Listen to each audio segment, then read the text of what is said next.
Desci do avião segurando a mão da minha filha. O vento no aeroporto regional trazia um leve cheiro de pinho e combustível de jato. Maia, com seus 5 anos e usando o casaco azul favorito, apertou meus dedos enquanto seus pés encostavam no asfalto. Atrás de nós, o Cessna Citation particular ainda zumbia suavemente. À frente, um Audi preto nos aguardava com o motor ligado. Fazia 11 anos que eu não via essa cidade.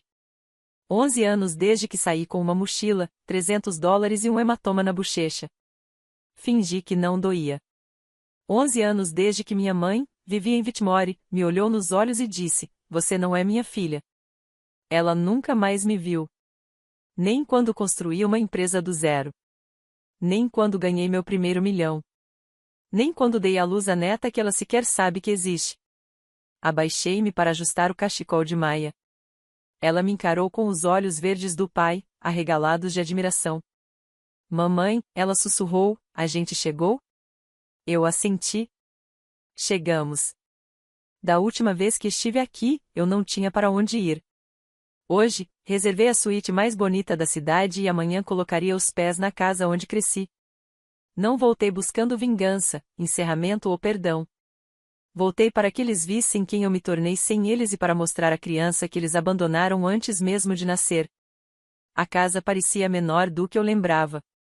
Não em tamanho, mas em presença. Ainda tinha a fachada colonial branca de 2 andares, as janelas salientes com detalhes em verde floresta e a mesma aldrava de latão em forma de cabeça de leão. Mas o tempo havia apagado seu brilho. O gramado, antes impecável, agora estava falhado. As venezianas precisavam de tinta nova. Os canteiros de flores que minha mãe tanto amava estavam descuidados.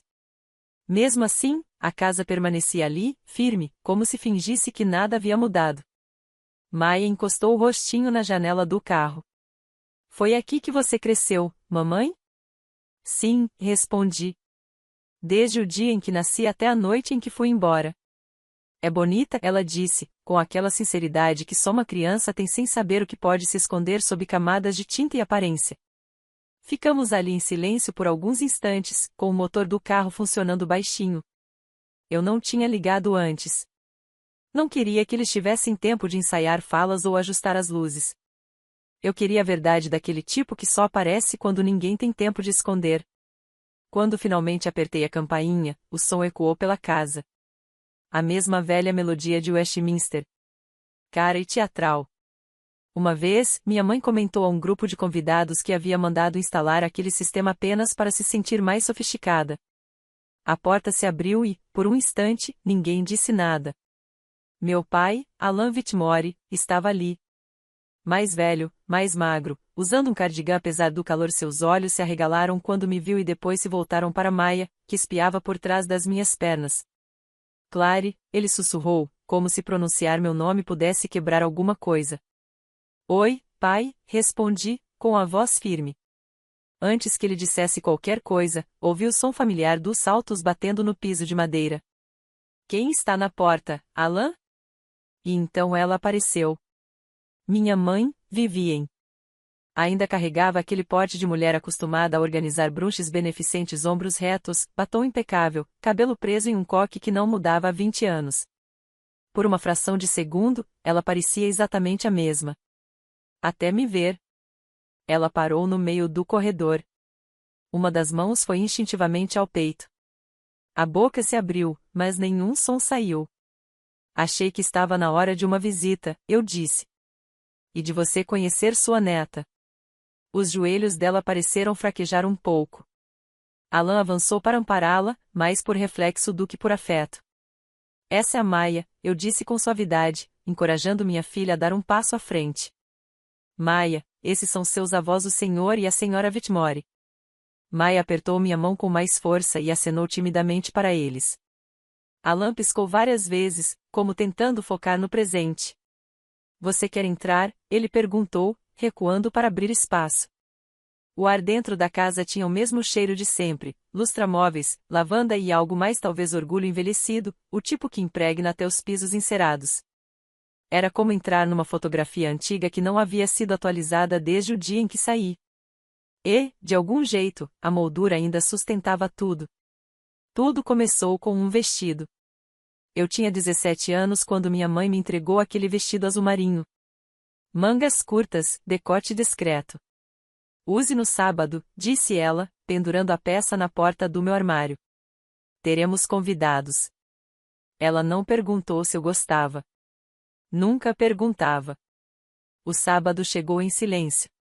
A mesa estava impecável sob a luz do lustre. Nossas melhores taças de cristal, uma taça de prata que não via o sol há anos. O ar estava carregado de cheiro cítrico de produto de limpeza e de tensão. Meu pai, Alain, estava sentado com a gravata apertada demais, encarando um ponto vago acima do prato. À minha frente, os Duval recém-chegados à cidade, segundo minha mãe, muito bem, conectados. O filho deles, Marcos, já estava sentado quando entrei. Tinha um sorriso tão refinado quanto a harmonização dos vinhos.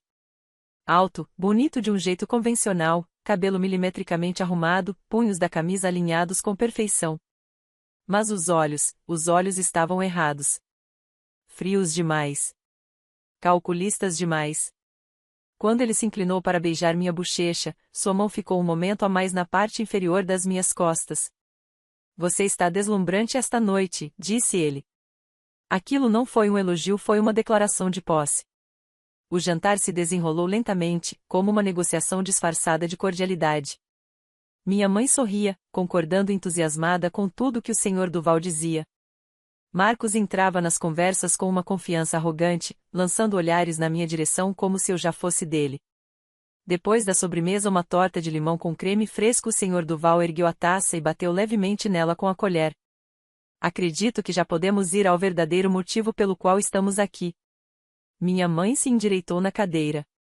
Marcos sorriu daquele jeito ensaiado. Ele caminhou até ao lado da minha cadeira. O tempo desacelerou. Claire Whitmore, disse ele, abrindo uma caixinha de veludo. Você me daria a honra de se tornar minha esposa? O silêncio que se seguiu foi cirúrgico. As mãos da minha mãe estavam entrelaçadas com tanta força que os nós dos dedos estavam brancos. Alain olhava fixamente para o próprio prato. Marcos ainda sorria, mas o sorriso não alcançava os olhos. Olhei ao redor da mesa e, pela primeira vez, vi com clareza. Aquilo não era amor. Era estratégia. Alavancagem. Imagem. Meu futuro estava sendo tratado como uma assinatura em uma linha pontilhada. Preciso de um pouco de ar, murmurei, levantando rapidamente. Com licença. Lá fora, a noite estava mais fria do que eu esperava. Apoiei as mãos na varanda dos fundos, que tremiam. A porta rangeu atrás de mim. Marcos. Essa não era a resposta que eu esperava, disse ele, fechando a porta. Desculpe. Tudo isso foi muito de repente. Ele riu seco, sem humor, a não seja ingênua, Claire. Esse arranjo está em andamento há meses. Sua mãe nos garantiu que você estava de acordo. Ele deu um passo mais perto. Meu pai está ajudando o seu a se tornar sócio. Sua mãe conquista o prestígio social que quer. Eu ganho uma esposa jovem e bonita, que sabe receber e gerar filhos. Todos ganham. Ele estendeu a mão para tocar meu rosto. Dei um passo para trás. E se eu quiser algo diferente? Uma educação. Uma vida que eu escolho? O rosto de Marcos endureceu. Minha esposa não vai precisar trabalhar. Talvez umas aulas de culinária, mas fora isso, seu lugar é aqui. Ele bateu na caixinha de veludo. Este é o seu futuro. Olhei para ele e não vi um marido. Vi uma prisão. Não. A palavra saiu firme, afiada. Eu não vou me casar com você. Os olhos de Marcos escureceram. Você vai se arrepender disso. Ele se virou e voltou para dentro com passos pesados. Fiquei ali parada, em silêncio. E, pela primeira vez na vida, senti algo que parecia liberdade. Voltei para a sala de jantar com os ombros erguidos, embora o coração batesse descompassado. Assim que entrei, percebi a mudança no ambiente. Os Duval já estavam com os casacos nas mãos. A senhora Duval sussurrava algo ríspido no ouvido da minha mãe. O senhor Duval me lançou um olhar como se eu fosse uma negociação fracassada. Meu pai estava de lado, imóvel, com a boca tensa. Quando a porta se fechou atrás deles, o som pareceu um golpe seco. Então, veio a voz da minha mãe ríspida, trêmula de incredulidade. O que foi que você fez? Eu não respondi de imediato. ChatGPT Said. Eu podia sentir o peso de tudo pressionando aquela pergunta. Os planos dela, os anos de controle, as rachaduras na versão de mim que ela havia moldado. Eu me salvei, disse por fim, de uma vida com a qual eu nunca concordei. Criança ingrata, ela cuspiu. Marcos Duval é um dos solteiros mais cobiçados deste estado. Ele lhe daria status, segurança, tudo para o que eu a preparei. Eu não quero uma vida comprada com pedaços de mim mesma. O rosto dela endureceu. É por causa das inscrições para a faculdade, não é? Ela estreitou os olhos. Você achou que eu não descobriria, que eu não veria aquela carta de Berkeley? Meu peito congelou. Então ela sabia. Quero estudar administração, respondi. Construir algo meu. A voz de Vivien ficou mais baixa. Controlada. Cortante. Você é uma vergonha. E então veio o tapa. Sem aviso. A palma da mão dela acertou minha bochecha com força, o som mais alto que a tempestade que se formava lá fora. Minha pele queimou. Senti gosto de sangue e metal. Saia, ela disse, quase num sussurro. Se você é boa demais para a vida que planejamos para você, então vá. Vamos ver até onde você chega sozinha. Vivien, meu pai tentou, fraco. Não, ela o interrompeu. Ela fez sua escolha. Fiquei ali, atordoada, com a mão no rosto. Ela se virou de costas. Arrume suas coisas. Você não é mais minha filha. A chuva não deu trégua. Nem o silêncio dentro do meu peito. Não chorei enquanto colocava o essencial na mochila. A carta de aceitação de Berkeley estava dobrada com o cuidado de algo sagrado. E os $300 que meu pai colocou na minha mão, na porta, com os olhos baixos. Só chorei quando percebi que ele não perguntou para onde eu iria. A luz da varanda se apagou quando comecei a caminhar pela entrada da garagem. Mensagem recebida. Meus sapatos ficaram encharcados em minutos. Eu não tinha plano. Nem guarda-chuva. Nem lugar para dormir. Minhas mãos tremiam quando peguei o celular. Sabia que minha mãe nunca atenderia. Um único número parecia boiar como uma tábua em águas revoltas. Oi, sou a Elise. Preciso de ajuda. Elise Park levou 20 minutos para chegar até mim. Seu velho Civic soltava fumaça quando parou no meio-fio. Ela mal esperou eu abrir a porta antes de me puxar para um abraço daqueles que te seguram quando você não consegue mais ficar de pé. Ela não pediu explicações. Não no começo. Apenas dirigiu. A família dela morava a 2 cidades dali, num apartamento apertado que cheirava a cebola frita e detergente de louça. A mãe dela, a senhora Park, abriu a porta vestindo um roupão e chinelos. Eu esperava desconfiança. O que recebi foi uma toalha e uma caneca de sopa quente. Naquela noite, dormi em um sofá afundado no meio. No escuro, continuei tocando o envelope debaixo do travesseiro não para verificar se ele ainda estava lá, mas para me lembrar de que era real. 2 semanas viraram 2 meses. Me matriculei numa faculdade comunitária, usando a carta de aceitação de Berkeley como prova de que eu havia me formado. Berkeley teria que esperar. Não havia dinheiro para a mensalidade, só uma determinação firme dentro de mim. De manhã, eu trabalhava numa padaria. À tarde e à noite, cuidava de crianças enquanto assistia às aulas. Dormia 4 horas por noite e sobrevivia à base de café preto e sanduíches de manteiga de amendoim. Meu primeiro apartamento era uma caixa de sapatos de um cômodo, acima de uma loja de penhores. O papel de parede descascava, o radiador fazia um barulho insuportável e as baratas já tinham nomes. Na segunda semana, nada disso me importava mais. Era meu. Lembro da noite em que minha bolsa de estudos foi recusada.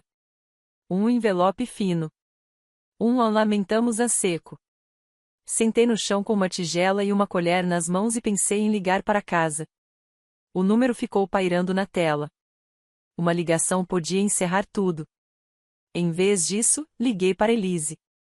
Você foi embora por um motivo, ela me lembrou. Não troque liberdade por água quente. Desliguei e, à meia-noite, escrevi para meu professor de marketing pedindo leitura extra. Na manhã seguinte, derramei café nos sapatos de uma mulher. Ela voltou no dia seguinte. E no outro. O nome dela era Sra. Gloria Dempsey. Ela chefiava o setor de marketing de uma empresa de médio porte no centro. Na terceira visita, ela me entregou seu cartão. Inteligente, rápida, educada sob pressão. Já pensou em aplicar isso em outro lugar que não seja atrás de uma máquina de expresso?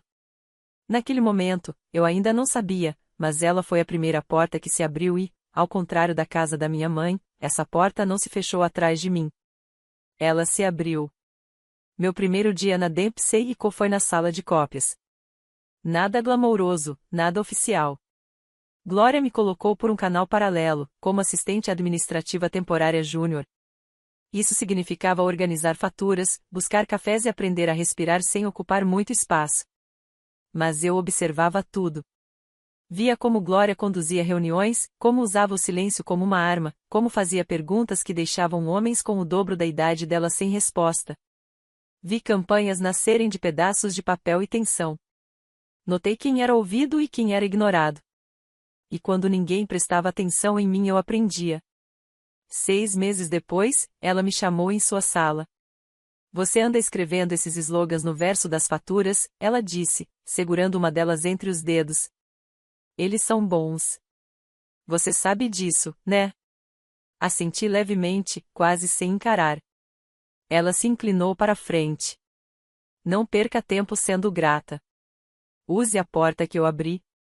Naquele ano, passei de assistente a criativa júnior. Aos 24 anos, eu era chefe de estratégia de clientes. Aos 26, fundei minha própria empresa Whitmore Strategies. O nome não tinha nada a ver com orgulho. Tinha a ver com prova. De que alguém que começou do zero podia construir algo. De que o sobrenome da minha mãe não precisava significar silêncio. Aos 27, conheci Graham Wolfe calado, gentil, alérgico a ego. Nos encontramos durante uma campanha de sustentabilidade. Ele falava sobre o solo como se fosse sagrado e ouvia como se o tempo fosse infinito. Pediu permissão antes de me beijar. E quando me abraçou, eu não me retraí. Eu me expandi. Na noite em que contei que estava grávida, ele disse apenas, então vamos construir algo ainda melhor. Tudo começou no carro, no caminho de volta para casa depois da pré-escola. Maia, 4 anos, dedos grudentos de geleia, mochila rosa com dinossauros, estava calada no banco de trás. Calada demais.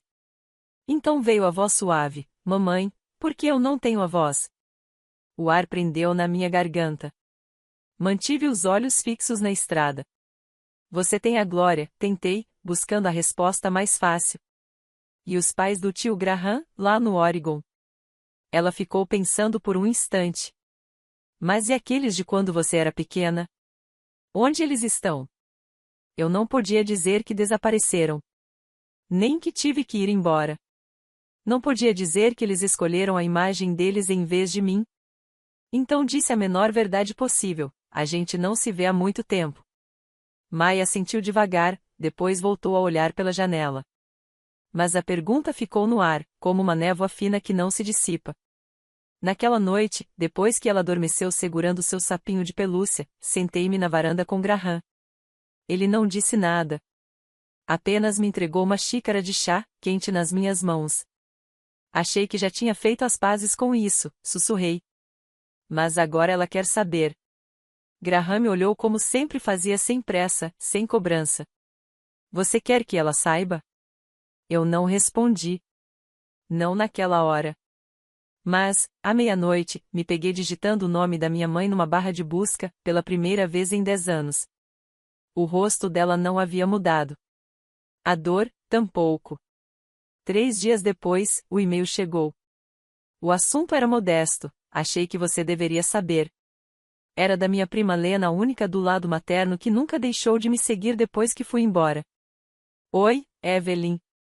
Sei que isso talvez não seja bem-vindo, mas achei que você deveria saber. seu pai passou por uma cirurgia cardíaca de emergência na semana passada. Ele está estável agora, mas foi sério. Sem pressão para responder. Achei que você gostaria de saber. Li a mensagem 2 vezes. 3.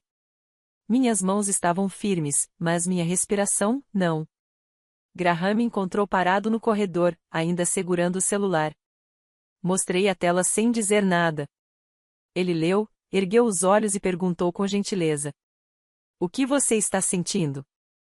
Eu não sabia. Meu pai, William Monroe, não foi quem me deu o tapa, quem arrumou minha mochila, quem fechou a porta enquanto eu tremia na chuva. Mas ele ficou ali. Em silêncio. E esse silêncio doeu mais que qualquer palavra. Passei a noite entre o sono e a vigília, olhando para o teto. Sem lamentar, sem planejar. Apenas escutando o zumbido da casa e o som das memórias se chocando pelos cantos. Às 5h42 da manhã, abri meu laptop e entrei no site de contabilidade da Turner & Gray. Lá estava ele, uma nova foto de rosto, um pouco mais velho, com as têmporas grisalhas. O mesmo meio sorriso de sempre, aquele que ele usava quando não sabia o que dizer. E, na barra lateral, algo que apertou meu peito. Atualmente em licença médica. Promoção para sócio adiada. Fechei o laptop.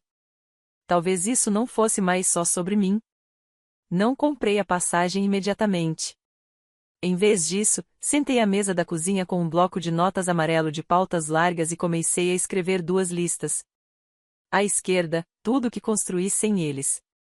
À direita, tudo o que eles levaram quando viraram as costas. Uma lista era maior.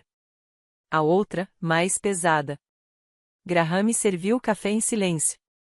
Ele sabia que não devia perguntar. Apenas sentou à minha frente, com uma mão segurando a caneca e a outra tirando os giz de cera da nossa filha da mesa. Você disse, quando tudo isso começou, que se algum dia voltasse, seria nos seus termos. Ainda é verdade? Olhei para ele. Sim, respondi. Mas não vou voltar para me explicar. Vou porque nossa filha me perguntou por que não tem avós, e eu não soube o que responder. Depois que Maya dormiu, redigi um e-mail. Não para minha mãe. Nem mesmo para meu pai. Para Lena. Lena, obrigada por me contar sobre meu pai. Não estou pronta para uma reunião familiar, mas estarei em Charleston no mês que vem a trabalho. Se você acha que isso pode trazer mais bem do que mal, sinta-se à vontade para avisá-los. Cliquei em enviar e, de repente, uma porta se abriu. Não era larga. Mas estava aberta. Ainda assim, eu precisava de segurança. 2 dias depois, liguei para o COO da minha empresa e redirecionei nossa expansão regional planejada para a costa da Carolina do Sul, minha cidade natal. Os números já confirmavam isso há meses. Eu simplesmente fui teimosa demais para enxergar. Disse a Graham que, se fosse voltar ao passado, queria o futuro bem ao meu lado. E assim foi. Reservamos 3 passagens, eu, Graham e ela. Mas havia uma condição que eu ainda não tinha conseguido dizer em voz alta nem para mim mesma. Eu apareceria. Mas não bateria a porta. Eles teriam que abri-la primeiro. No dia em que pousamos, o ar parecia mais denso do que eu me lembrava. Não quente, apenas espesso, como se estivesse saturado de memórias. Ela pressionou o rosto contra a janelinha do avião, sua respiração embaçando o vidro. Mamãe, aquela é sua antiga casa? Segui o olhar dela. Não, mas poderia ter sido, respondi. O mesmo revestimento branco, as mesmas persianas descascadas, o mesmo quintal vazio de risadas. Não, meu amor. Não é essa. Não fomos direto para a casa deles. Primeiro, visitamos o novo prédio do escritório, uma construção de tijolos na esquina, perto da água. Limpo, iluminado, neutro o suficiente para parecer profissional, mas com calor suficiente para parecer um lugar onde alguém como eu poderia pertencer. Graham ficou para montar a equipe. Eu dirigi. As ruas não tinham mudado muito, mas tudo parecia menor. Como se eu, sem querer, tivesse crescido além da cidade inteira. Então eu a vi. A casa. O lar da minha infância. Ainda parecia a mesma, só que mais cansada. O corrimão da varanda precisava de tinta. As roseiras haviam desaparecido. Mas as cortinas da janela da frente permaneciam imóveis. Aquele tom cremoso, aquela rigidez familiar. Estacionei do outro lado da rua. Ninguém havia avisado que eu veria. Esse era o ponto. Ela balançava as pernas no assento elevatório, cantarolando baixinho para si mesma. Eu não sabia se sorria ou chorava. E então, a porta da frente se abriu. Não completamente. Só o suficiente para alguém espiar. E lá estava ela. Minha mãe. Cabelo ainda preso com perfeição, batom um pouco escuro demais para a luz do dia, postura de quem comanda.